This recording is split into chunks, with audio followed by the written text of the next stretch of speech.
welcome to Aging Disgracefully, a weekly podcast of seriously funny and sometimes raunchy monologues. I'm Carolyn Meyer, and I have a story for you. Episode number 23, Guess Who's Coming to Visit?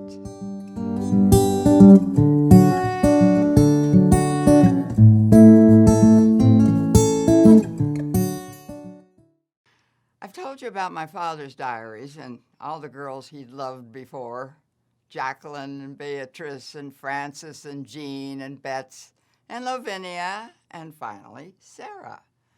But mostly the story was about Peg McGeary.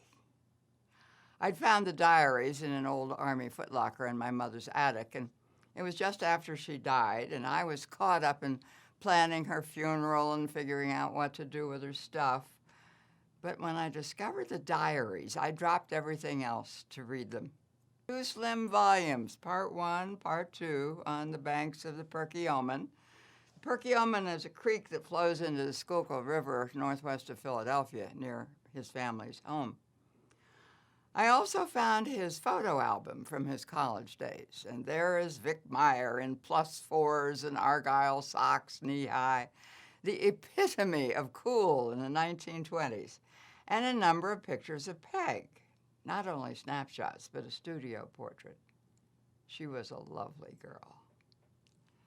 It's inevitable, I suppose, that I begin to wonder whatever became of Peg McGeary, the girl who broke my daddy's heart. In the summer of 1928, before the start of his senior year at Bucknell University, Vic Meyer is in Philadelphia and Peg is at her home in Pittsburgh at the opposite end of the state. He writes to her every night, pouring out his heart. And at one point, she tells him that her mother doesn't want her writing to just one boy. She's getting too serious. And so she's cutting back to just 2 letters a week. He's angry, wounded. Vic is crazy in love. Not so crazy that he doesn't date 5 other girls that summer, but when they return to campus that fall, Peg breaks it off and gives back his fraternity pin. He's 21, heartbroken. He believes his life is over. Margaret McGeary was in the class of 31, a couple of years behind my father at Bucknell. And since I am also a Bucknell graduate, I call the alumni office and ask if they have an address where I might contact this old friend of my father's. Now, this is more than 40 years ago that I make this call, and the alumni office has no privacy issues at all in 1980, and no problem then giving me the information that I request. Margaret McGeary, Peg, is now Mrs. Clarence Hare, living in Vero Beach, Florida. Dr. Clarence Hare, as it turns out, is from Pittsburgh, like Peg. I wonder, that summer of 1928, when Peg wrote to Vic telling him that her mother didn't want her writing to just one man, was she already dating Clarence Hare, that promising young fellow in medical school? Now I know, because I looked it up in a newspaper archive, that Miss Margaret McGeary became the bride of Dr. Clarence Hare a year after my dad married my mother. Bride's sister was her maid of honor. The couple sailed to Europe for their honeymoon. And now Peg is living in Florida, and I have her address in Vero Beach. I write a very nice letter. Dear Mrs. Hare, I am the daughter of one of your college friends, Vic Meyer, Bucknell, class of 29. I know that he was very fond of you, and I wonder if someday we might meet, and you could share with me some of your memories of my father, who died in 1965. A couple of weeks later, I get a letter from Mrs. Hare. I do remember your father. He was serious and sincere, and I was very young and not at all serious. I'd enjoy meeting you, Carolyn, and if you ever happen to be in the neighborhood, do come by. I write back immediately. Dear Mrs. Hare, it just happens that I'm planning to be in Florida on business next month. Well, this is a total fabrication. I have no such plans, but I immediately make them. I arrange to fly to Orlando, rent a car, and drive east to Vero Beach. What fantasies I have! I imagine how it will play out. Peg and I will have tea, and we'll talk about Vic Meyer, what he was like, what a charmer he was, how handsome, how talented an actor. And then Peg will no doubt say, would you care for a little glass of sherry? And naturally I'll accept, and we'll sip some Harvey's Bristol Cream and talk some more. The former Peg McGeary will have such wonderful memories to share. The plays they did together in Cap and Dagger Society, the parties they went to at his fraternity house.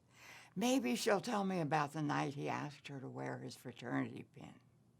I doubt, though, that she'll want to talk about the night she gave him the pin back and how he wept and how badly that made her feel. But you know how it is, Carolyn, she'll say. I didn't want to hurt him, but I was just too young for such a serious commitment. And of course, I'll understand, or try to. And then she'll say, why don't you stay and have dinner with my husband and me? I'd love to hear more about your father, and of course your mother, too. Well, naturally, I'll accept, and after a delightful meal and pleasant conversation about their children and grandchildren and his practice before he retired, her volunteer work, maybe with Head Start. And then the doctor will excuse himself, saying, I know you two must have a lot to talk about tonight.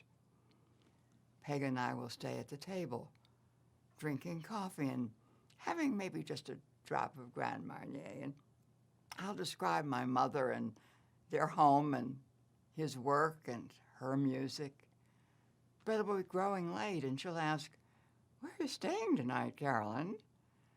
And I'll confess that I really haven't made any reservations. Oh, please, then you must just stay with us tonight. It's February, tourist season here in Florida. You can't just walk into a motel and expect to find a room.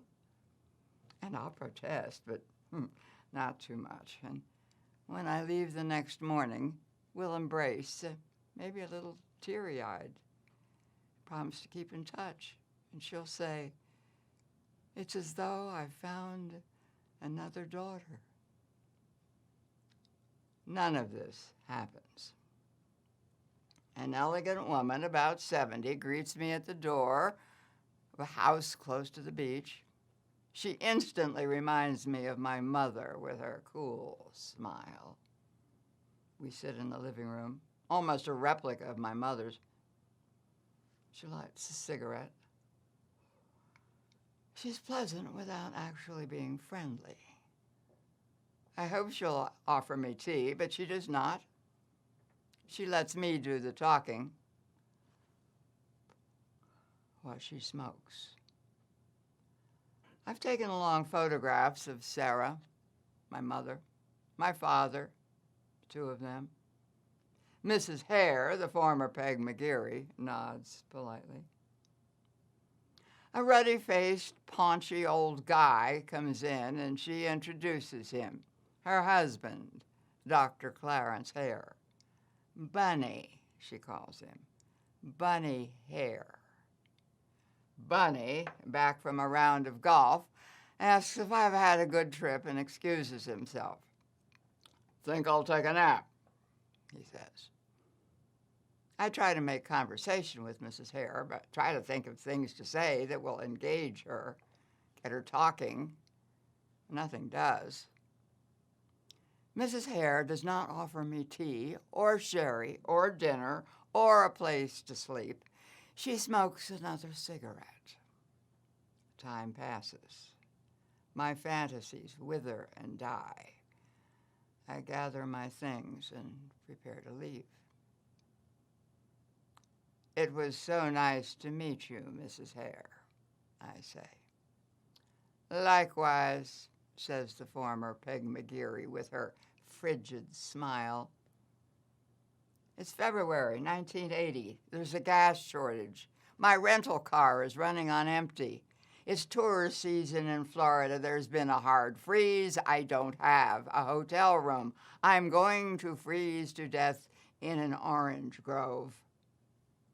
But I find a gas station that's open, and I do find a motel room, and I do drink too much wine at the bar before I fall into bed. And the next day, I fly home to New Mexico.